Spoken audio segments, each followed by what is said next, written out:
Hello everybody, how are you?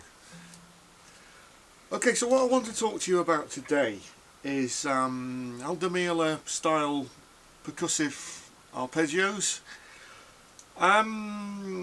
This came about recently. I mean, you may have seen on Rick Beato's channel, he was interviewing or talking to Meola, and Al was just demonstrating all these sort of really percussive patterns. I mean, of course he was doing it like acoustically, but really interesting playing.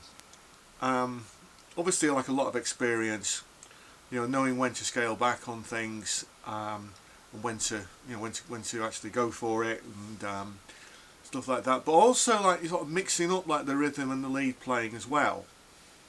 And in fact, I mean, like, the whole thing about like the percussive style is that the lead playing is like a percussive instrument.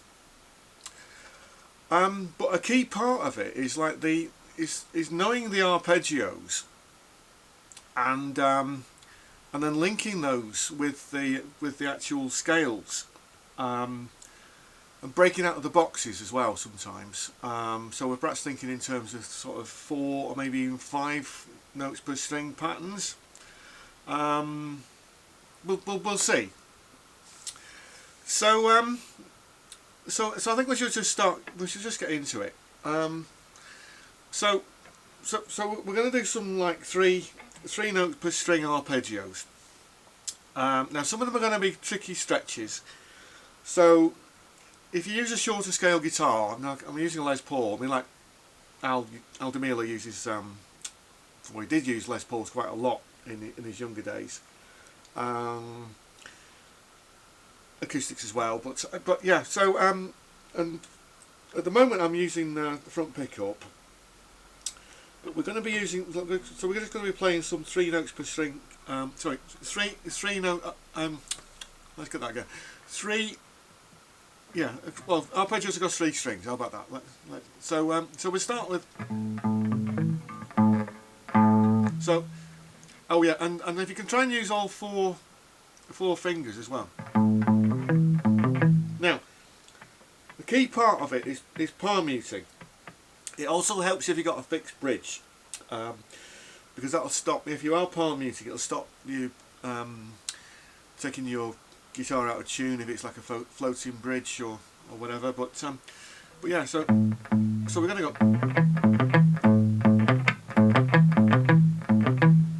Okay, so that's an A minor arpeggio. Now we bring that down to the D minor. So the pattern's going to be.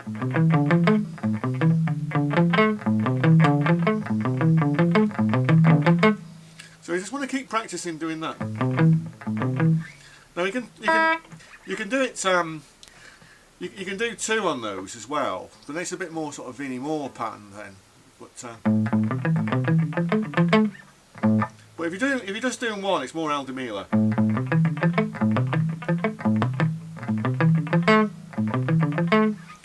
Now the next pattern would be G, but we're playing across. We're then moving to this this chord, like this G bar chord. So we're not playing all of that. We're just going to go. Yeah, we're playing across those 3. So we got. So that's where we want to be. So if you're not familiar with like linking these, that's something to work on there. And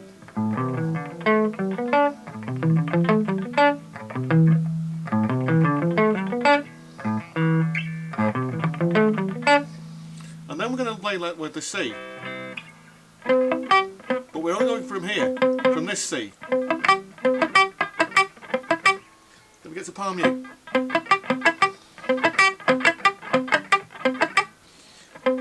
Now, notice what I'm doing with the pick as well. It's not straight sweep picking. I am dragging the pick.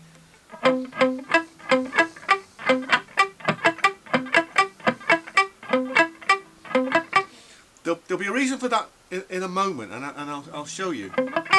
So the pattern should, when you've got all of those down, so that's the A minor, D minor, G,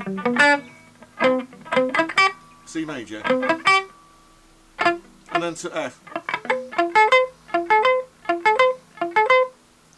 Now that's more sort of familiar, sort of Meola type pattern there.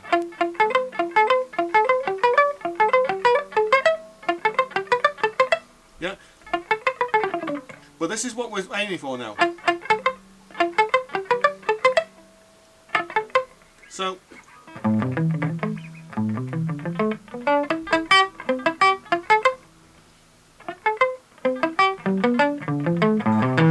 and then we move on to here with this B half diminish, or B minor flat 5.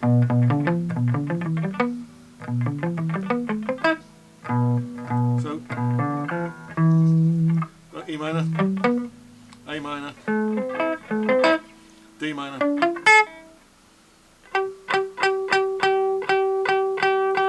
and then G. Yeah, then on to the C, F, B half diminished, but here, E minor, A minor, A minor. Well, I was playing A then, but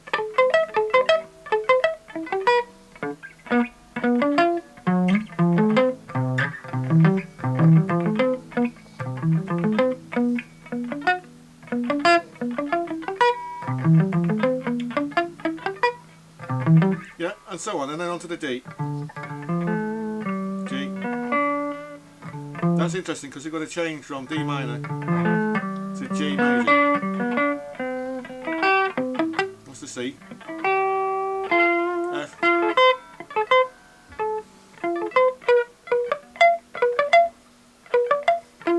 What's the B?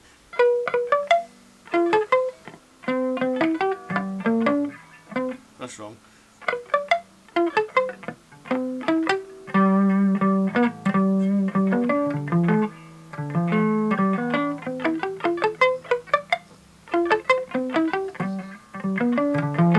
Yeah, and then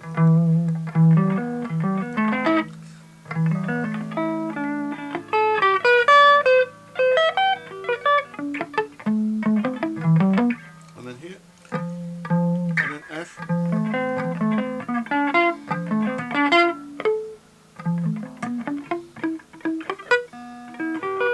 That's 3 minor actually. So A minor here.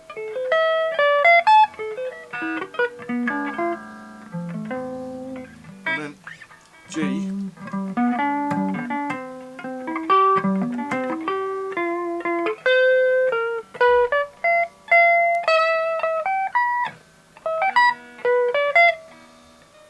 This is a bit weirder here because we're higher up. E minor, B half diminished, F major, C major, G major, and then we're back to the octave. So if you can practice doing those, that's step 1. The next thing to do after that is to like bring in the dominant 7.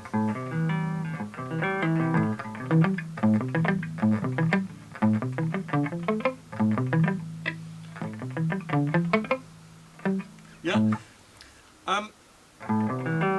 Now I'm just going to skip those. I mean, basically, yeah, what we're doing, yeah.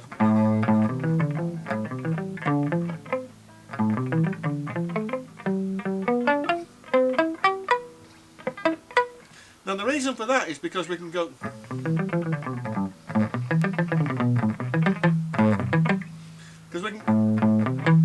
So from anywhere on there we can actually launch into a burst, but it's best if you launch from the 7th.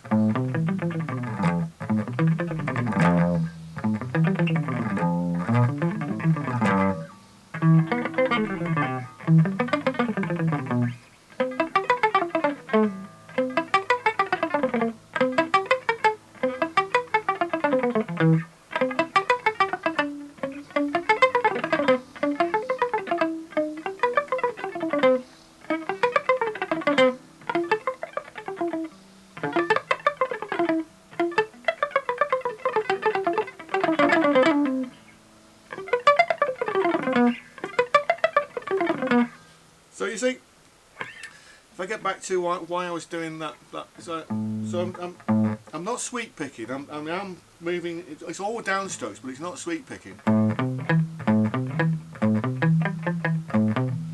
It's just so that anywhere in that sequence, I can drop into alternate picking, and I know where to recover from, and I'm not going to be trapped. If I was sweep picking, I would be all confused and wouldn't know what I was doing.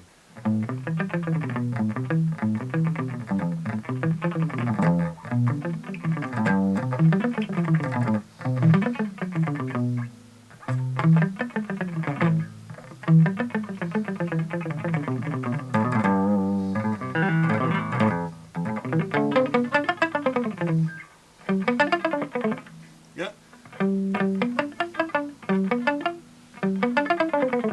I'll just slow that button down.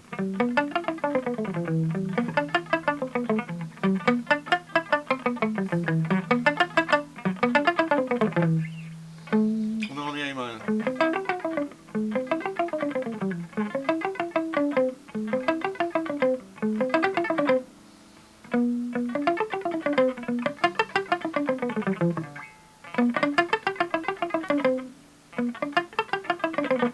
Yeah. But you see how with that palm muting that you can actually just like sort of just deaden it, and so you get that sort of percussion.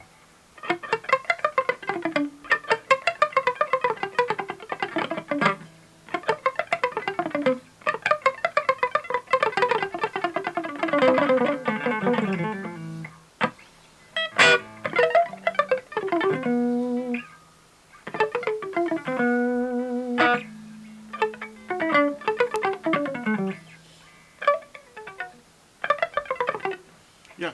Okay. I think that's about all I want to talk to you about today. But I mean, there's one little pattern. There's like, I mean, it's you know that nursery rhyme, Polly put the kettle on.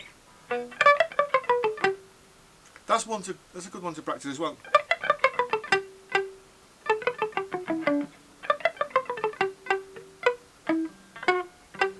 Yeah. Polly put the kettle. Polly put the kettle. Yeah. But just if you're not used to playing those lines and linking it with the arpeggios, things like that will help. Also, like I mean, if you can like source that, I mean, I'll post a link below. But that video that Rick posted a few days ago, it's really helpful because you know if you look at that, you can actually pick out some patterns that I was doing there.